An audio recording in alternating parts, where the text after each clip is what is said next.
Assalamualaikum warahmatullahi wabarakatuh. Pernahkah kamu berpikir, batu bisa memberi salam, pohon bisa menangis, dan binatang bisa merindukan seseorang? Itulah Nabi Muhammad, bukan hanya manusia, alam semesta pun bersaksi atas kenabiannya. Yuk, kita telusuri kisah-kisah luar biasa ini.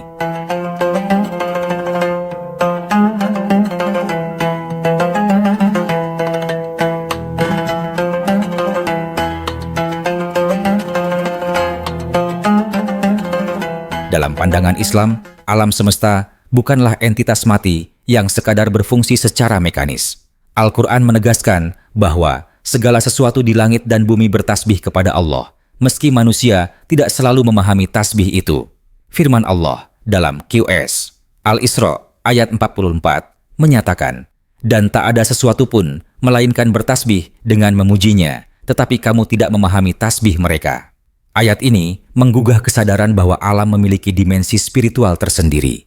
Langit, gunung, batu, dan bahkan debu partikel, semua tunduk dan patuh pada Sang Pencipta.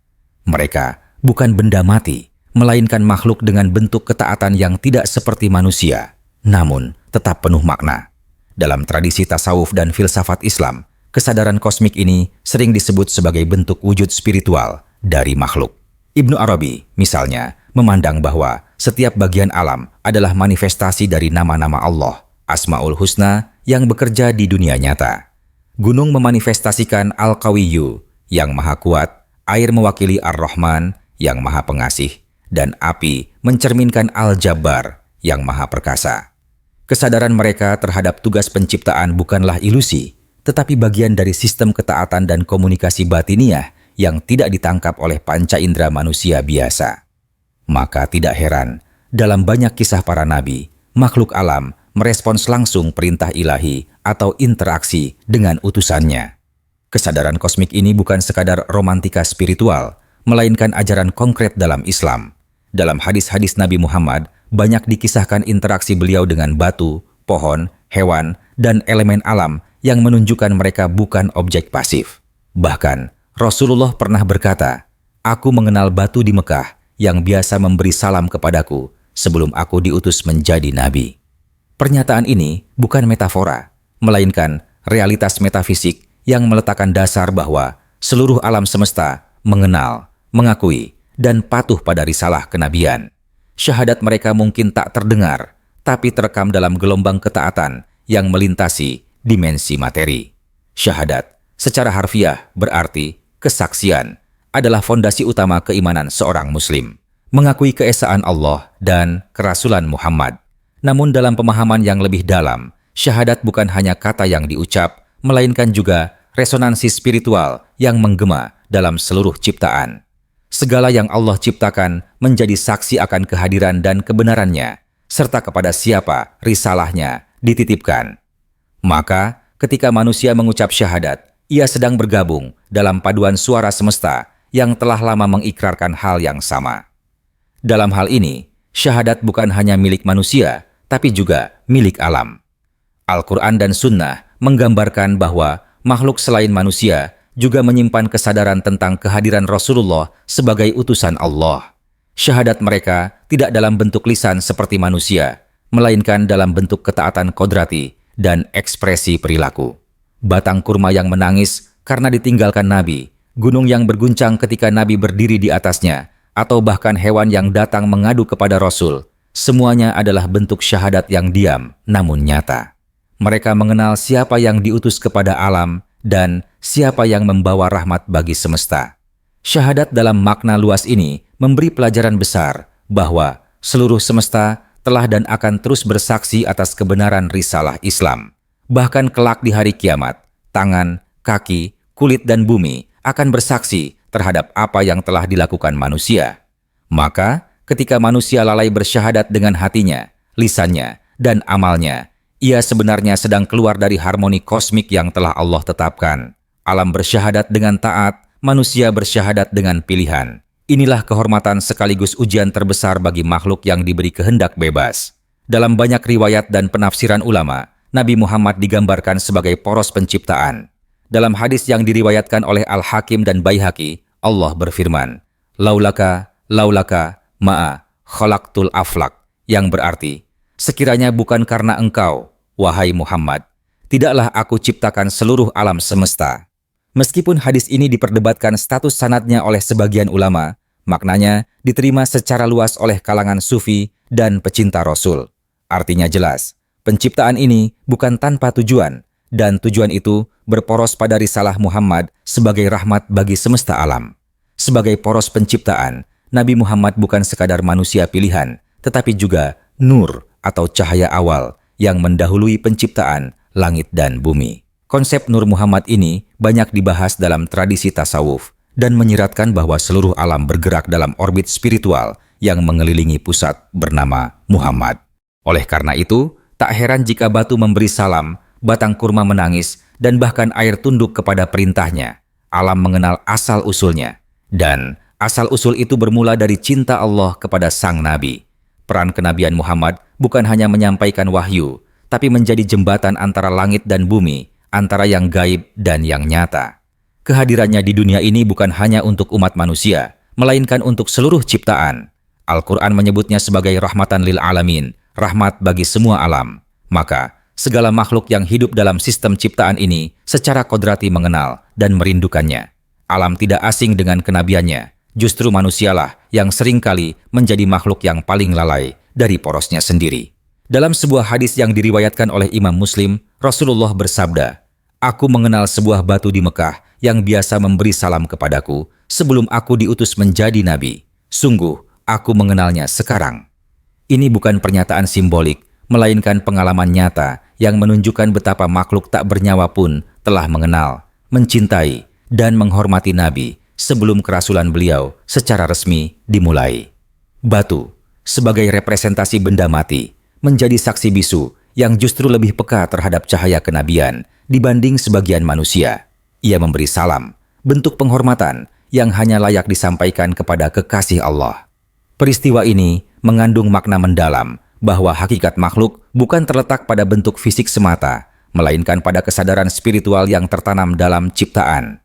Batu itu tidak memiliki mulut untuk berbicara, namun atas izin Allah, ia mengucapkan salam, sebuah bentuk syahadat yang tidak terdengar oleh telinga manusia biasa. Fenomena ini menunjukkan bahwa materi yang kita anggap tidak bernyawa sebenarnya memiliki hubungan batin dengan kebenaran ilahiyah. Bahkan, sebelum manusia percaya, alam telah bersaksi. Bahkan, sebelum umat menerima risalah, makhluk telah lebih dulu menyambutnya. Dalam tradisi tasawuf, batu yang menyapa Nabi dipandang sebagai simbol dari fitrah semesta yang mengenal kebenaran. Dalam keterdiamannya, ia lebih jujur dari manusia yang berkata, namun tidak percaya. Ia lebih luhur dari hati yang tertutup meski mendengar wahyu setiap hari. Syahadat batu adalah bentuk cinta dan pengakuan yang tulus, lahir dari kesucian makhluk yang tidak dibebani hawa nafsu. Peristiwa ini mengajarkan kita bahwa alam adalah bagian dari saksi sejarah risalah Islam dan bahwa kesetiaan bisa lahir dari tempat yang paling sunyi dan keras sekalipun. Salah satu kisah paling menyentuh dalam sirah Nabi adalah tangisan batang kurma. Dalam hadis sahih, riwayat Imam Bukhari, disebutkan bahwa Rasulullah biasa berdiri menyampaikan khutbah di samping sebatang pohon kurma. Ketika mimbar dibangun, beliau berpindah tempat. Saat itu, batang kurma yang dulu dipakai sebagai tempat bersandar menangis, bukan dalam arti metaforis, tetapi benar-benar terdengar suara rintihannya hingga para sahabat terharu. Rasulullah pun mendekatinya, mengusap dan memeluk batang itu, dan barulah ia tenang, seperti seorang anak kecil yang berhenti menangis setelah dipeluk ibunya.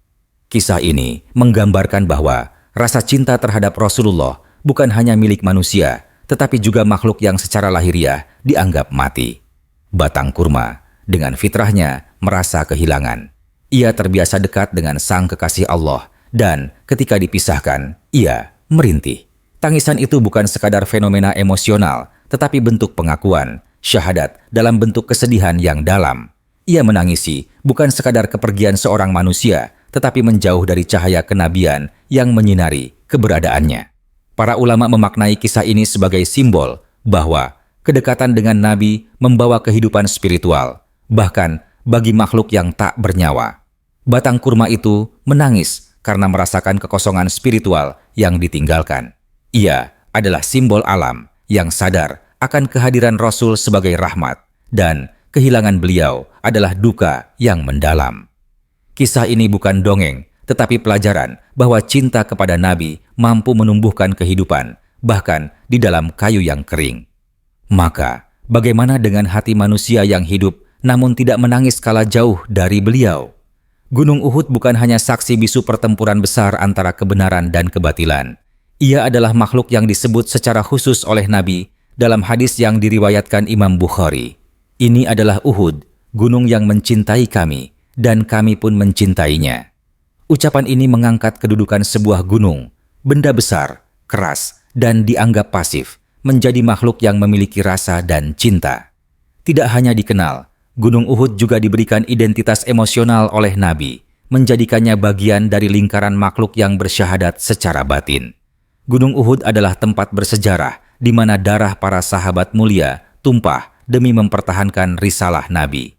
Ia menjadi benteng alam yang menyimpan aroma jihad, keteguhan iman, dan pengorbanan suci. Dalam makna simbolik, Uhud berdiri sebagai lambang keteguhan dan kesetiaan. Ketika Nabi berkata bahwa gunung itu mencintainya, itu bukan kiasan, tetapi realitas spiritual. Cinta dalam Islam bukan hanya milik manusia. Ia adalah gelombang kosmis yang mengalir dalam struktur eksistensi makhluk. Ucapan Nabi bahwa beliau pun mencintai Uhud menunjukkan bahwa hubungan antara manusia dan alam bisa bersifat timbal balik, spiritual, dan penuh berkah. Gunung yang agung itu tidak pernah bergeming dari tempatnya, namun ia menyimpan kerinduan, menyerap jejak para pejuang, dan menanti kembali kedatangan manusia-manusia pilihan yang membawa cahaya langit. Kesaksian Uhud adalah bukti bahwa syahadat tidak hanya hadir dalam kata-kata, tetapi juga dalam kesetiaan diam, sebuah batu besar yang mencintai dan dicintai oleh Rasulullah. Salah satu kisah yang menggugah hati datang dari seekor unta yang mendatangi Rasulullah untuk mengadukan nasibnya. Dalam riwayat yang sahih, H.R. Abu Dawud dan Ahmad, disebutkan bahwa Rasulullah memasuki kebun milik seorang Ansyar dan melihat seekor unta yang merintih dan mengeluarkan air mata.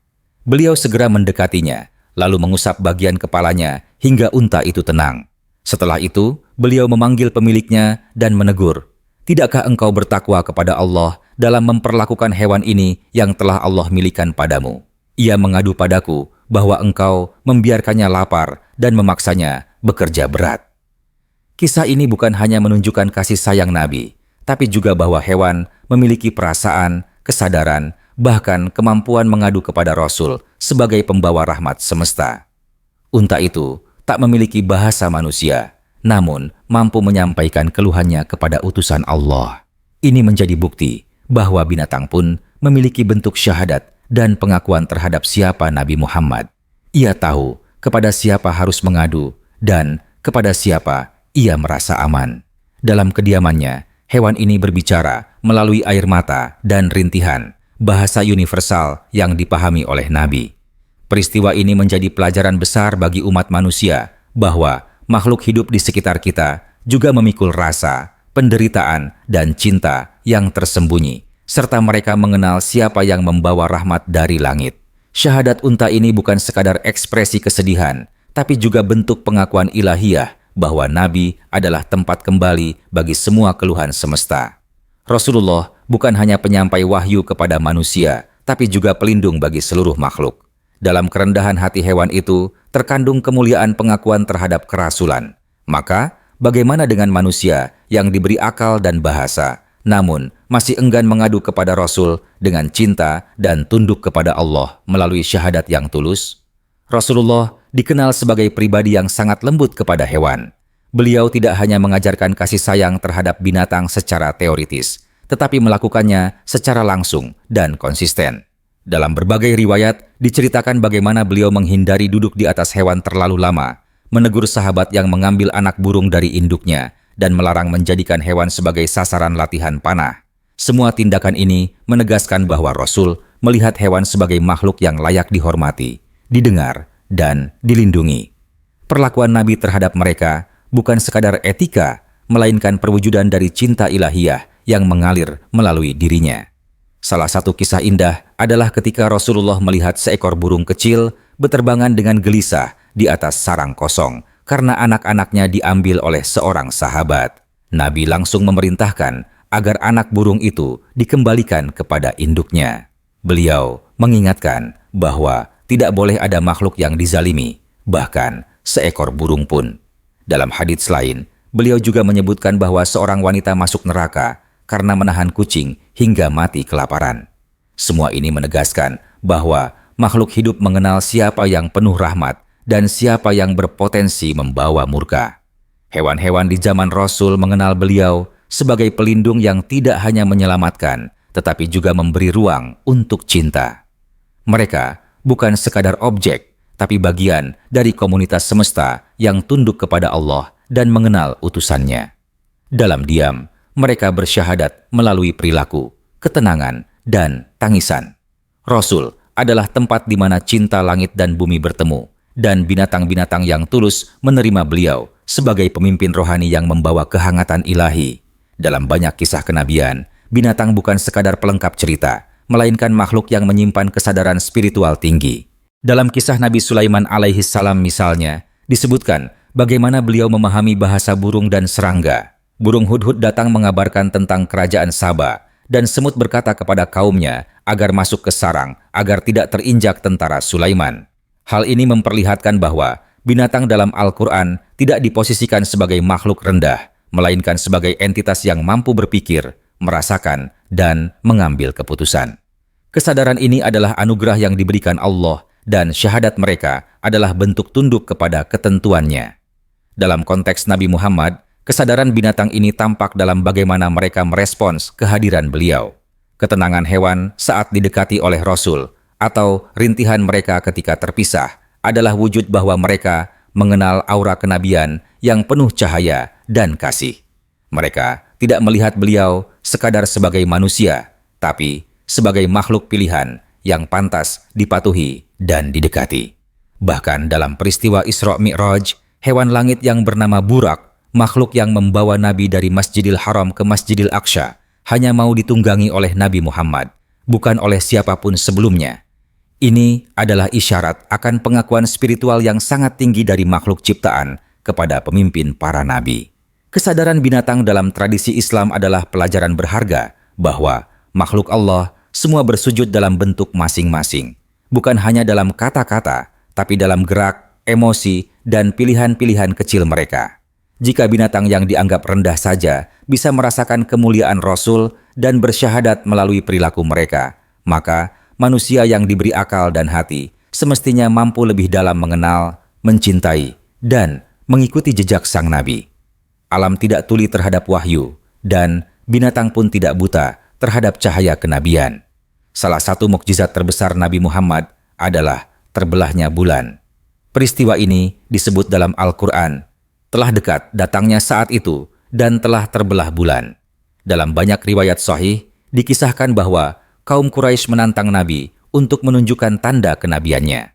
Maka, atas izin Allah, beliau menunjuk ke arah bulan, dan bulan itu terbelah menjadi dua, hingga orang-orang dapat melihat Gunung Hira berada di antara kedua bagian bulan. Fenomena ini bukan sekadar keajaiban fisik, tetapi menjadi bentuk kesaksian alam semesta terhadap keistimewaan Rasulullah sebagai pembawa cahaya wahyu. Langit yang menyimpan benda-benda langit dalam keteraturan, tiba-tiba memberi ruang pada mukjizat ini sebagai tanda tunduk kepada kehendak ilahi yang berjalan melalui tangan Rasul. Bukan hanya manusia yang menyaksikan, tetapi semesta pun bergetar dalam keajaiban itu. Bulan yang selama ini setia mengiringi malam, menerima perintah dari Tuhannya melalui Rasulnya.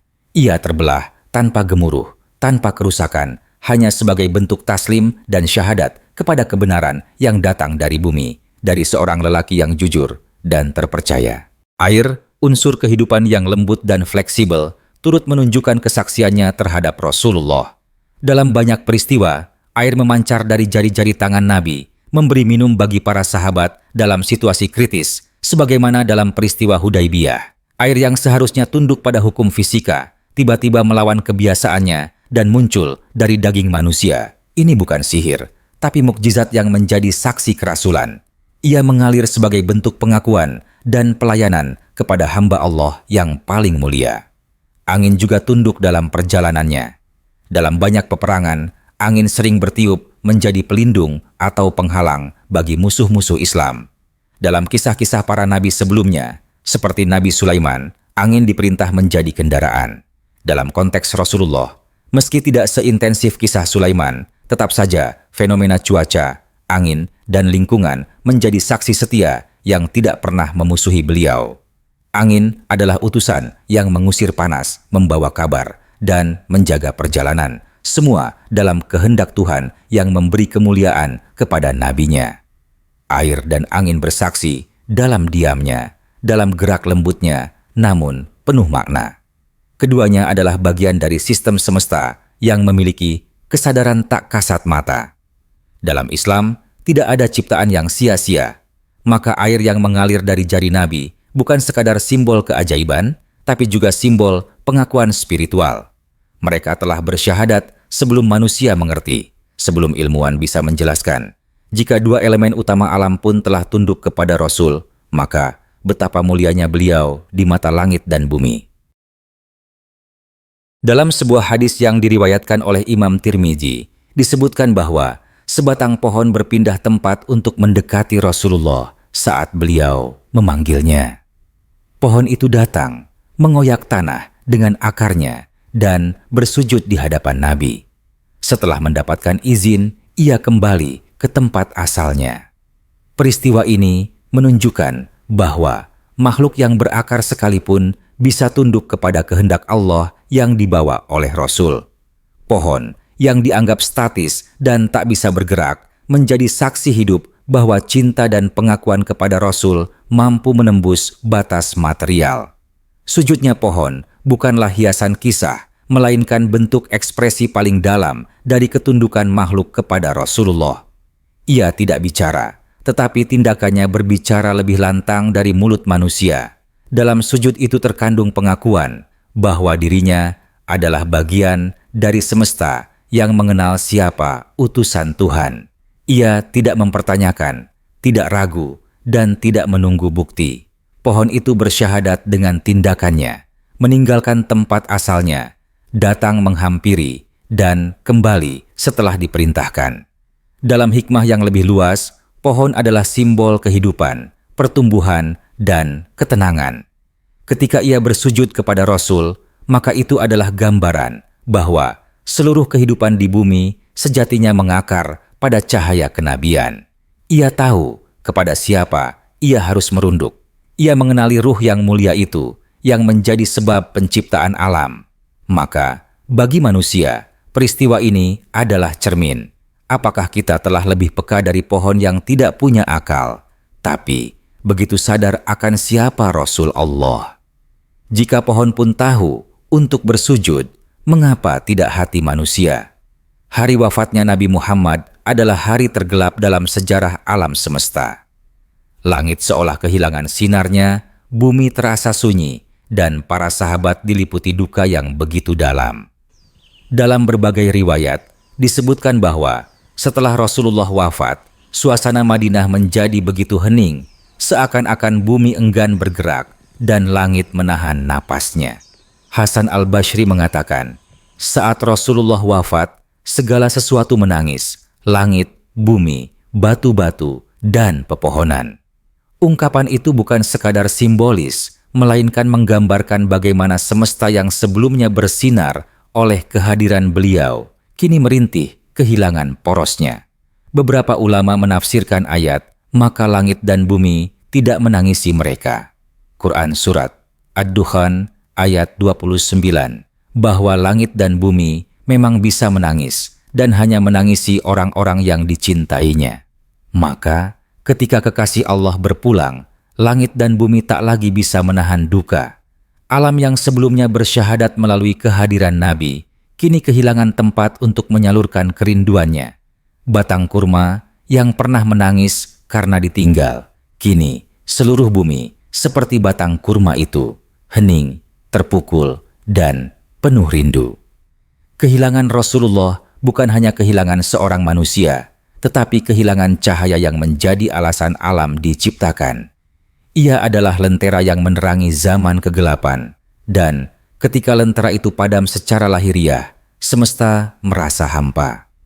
Rintihan bumi dan langit bukan karena ketakutan, tetapi karena cinta.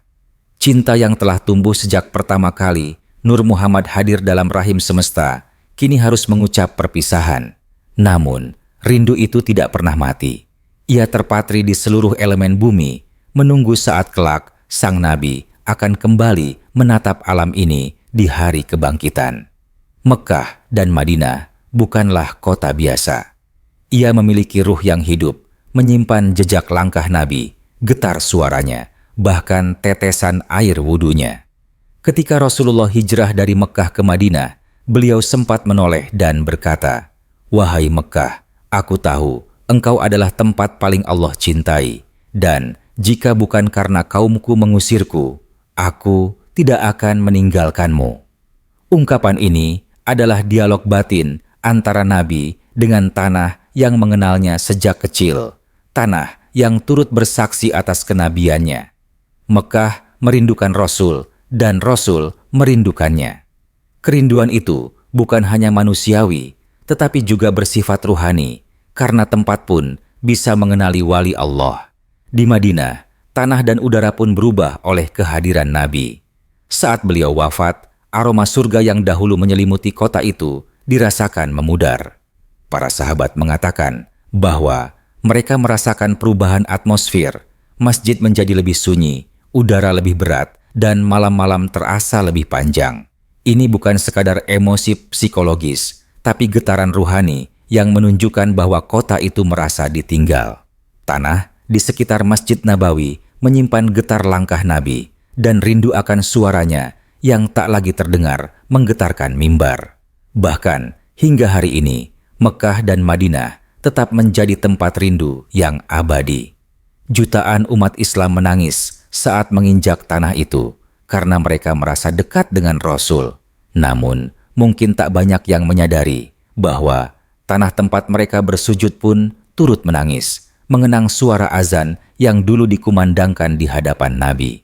Mekkah dan Madinah adalah penjaga rindu umat, sekaligus perwujudan nyata bahwa tempat pun bisa bersyahadat dan merindu. Mereka menunggu bersama umat manusia saat Rasul akan kembali hadir di akhirat nanti sebagai syafaat agung seluruh semesta. Kerinduan kepada Nabi Muhammad bukan hanya milik para sahabat yang hidup sezaman, tapi juga milik seluruh orang beriman hingga akhir zaman. Dalam sebuah hadis yang diriwayatkan oleh Imam Ahmad, Rasulullah bersabda, "Aku sangat rindu kepada saudara-saudaraku." Para sahabat bertanya, "Bukankah kami ini saudaramu, ya Rasulullah?" Beliau menjawab, "Kalian adalah sahabatku. Saudara-saudaraku adalah mereka yang datang setelahku dan beriman kepadaku, meskipun tidak pernah melihatku." Kalimat ini adalah jembatan cinta lintas zaman yang menyatukan jiwa-jiwa yang rindu, meskipun tak pernah bersua secara fisik. Rindu kepada Nabi adalah bentuk syahadat yang paling halus. Ia tak selalu terucap dalam lisan, tapi terasa dalam detak jantung yang bergetar saat mendengar namanya, dalam linangan air mata saat membaca salawat, dalam rasa haru saat bersujud mengingat perjuangannya. Rindu ini adalah bukti bahwa ruh umat beriman telah bersentuhan dengan nur kenabian, meskipun tabir waktu memisahkan. Ia hadir dalam keheningan malam, dalam doa-doa yang tersembunyi, dalam pengorbanan-pengorbanan kecil yang diniatkan semata karena cinta kepada Rasulullah. Cinta dan rindu kepada Nabi bukanlah perasaan biasa, tetapi cahaya yang diwariskan. Ia menembus dimensi waktu dan menyatu dalam fitrah ruhani setiap insan yang mencintai kebenaran. Ketika seorang mukmin bersalawat, sejatinya ia sedang menjawab panggilan rindu dari semesta yang dulu bersyahadat melalui Rasul. Maka, orang-orang yang mencintai Nabi di akhir zaman adalah bagian dari simfoni besar alam, dari batu, angin, hingga hati manusia, semua bersatu dalam kerinduan yang sama. Inilah syahadat alam yang paling luhur, cinta yang tak pernah putus, kepada manusia pilihan yang menjadi sebab segala sesuatu ada. Dalam kesibukan hidup modern, manusia kerap merasa dirinya pusat dunia, berjuang, merancang, dan bertahan dalam kesendirian. Namun, kesaksian alam terhadap kenabian Muhammad mengingatkan kita bahwa manusia tidak pernah benar-benar sendiri.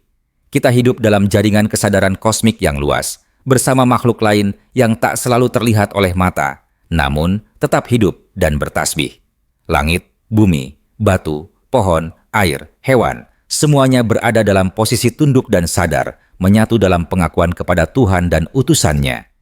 Ini bukan sekadar kisah, tapi pelajaran spiritual yang dalam, bahwa hidup kita selalu dalam pengawasan, pengaruh, dan keterhubungan dengan makhluk-makhluk lain yang juga bersyahadat.